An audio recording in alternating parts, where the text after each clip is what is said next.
Tech Addiction and Depression Part D. I always have fun saying that word. Um, so this is just a follow-up. A few things after I, took some time to think about what I was ranting on about. A few things I wanted to kind of follow up with. Maybe think of this as a footnote to my first post about technology, tech addiction, and depression. So I think I said in there that I don't post on Facebook. Just wanted to clarify. I do every now and then. I try to stop, or to at least maybe once a month, you know. But I have like a governed, like I told you, the problems I had is I saw, and I don't blame social media. I think it's just human nature, or maybe it's me in particular. But I just don't see long-term use of social media being of value. And the whole purpose of the site is not to deliver a service, it's to make you addicted so they can harvest your information and make profit. And that makes me feel icky. So that, in correlation of the science and the studies saying prolonged use leads to depression, ultimately leads me to not want to use the site. Um, but it's a catch-22 because all my family's on there. So faced with that is, if I abandon social media altogether, then I'm going to lose touch of cute baby photos of my nieces and nephews and close friends. That's really all the value the site offers to me, is to be able to keep up with my friends and close family members. So what I do to keep up is, I don't expect everyone to do this, but I just want to tell you what I do and then share the results. I have blocked social media apps like Twitter and Facebook and Google Plus. No one uses Google Plus, but I've blocked those from my work computer. I have blocked those from my cell phone, and there's only one computer. When I go home, I have this little like personal computer that I use, and it's really all it does is for watching YouTube, Netflix. Um, it's just like a little personal computer, 10-inch screen. It's very small. That's the only computer I have that actually has access to social media. Everything else is blocked. It's blocked, and I don't use it. Now, I've messed up, and every now and then I have looked at it on my phone. I have to go in and log out and do all that stuff. But for the most part, I don't have any apps installed. No social media apps. I can't view it on the web browser on my phone. And about once a week, about once a week, I'll literally log into Facebook, and I have a filter for my close friends, and I just look at what my close friends are doing, and I can catch up from there. Um, I can catch up on everything, and just to see the cute baby photos. So I restrict my Facebook time, Facebook in particular. The other ones I don't really have an issue with. My friends and close family members really aren't on them. Facebook is really the one that I could be addicted to. So once a week, I'm self-disciplined enough to go there and catch up on things, and I miss a lot. I miss a lot of um, drama and trends that have happened through the week. So that weekend, it's kind of like looking at a time capsule. I'm always a week behind, but it's never anything that has. Um, I'm not in a worse position because I've missed a bunch of useless information. There's an old saying: you can talk a lot, but you may not be saying anything.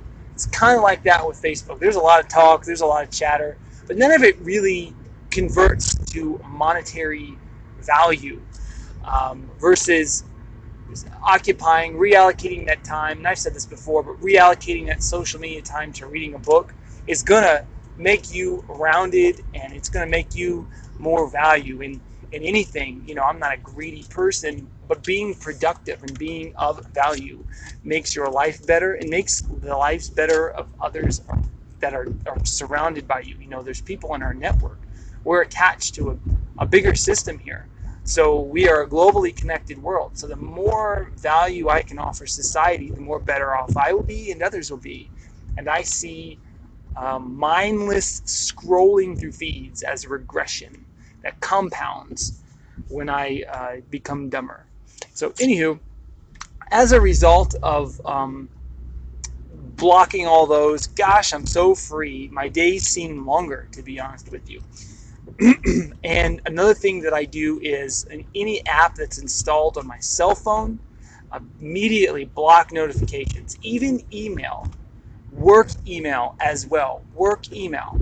Now I have the blessing to where I don't need to respond to work emails immediately. There are some situations here and there, but for the most part, I only check my email twice a day. And I don't respond to people on email very frequently. And maybe I'll do another podcast to explain how I, am able to stay hired by not being able to respond to email. Maybe I'll do a follow-up to this. But I call it batch checking, and I got this trick from the 4-Hour Work Week, which is a very good book. But I only check email twice a day. Personal email maybe once a week. Yeah, I mean, all the other notifications from, I have a Chick-fil-A app on my phone, block the notifications, immediately go into it, whether I have two cell phones, one for work, one for personal, and immediately any app that I install, I block the notifications. And, another thing, my phone's in airplane mode. That's right, I have a newborn 2-month-old baby at home. My wife is at home. When she's not with me, my phone's actually in airplane mode and nobody dies. It sounds crazy. I know. Nobody dies as a consequence of me missing their call.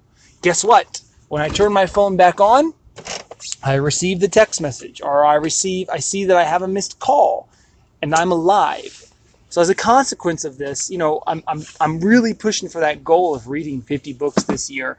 I'm able to get through things. I'm able to get things done. I told you I just started a business. I have to stay focused on my mission here.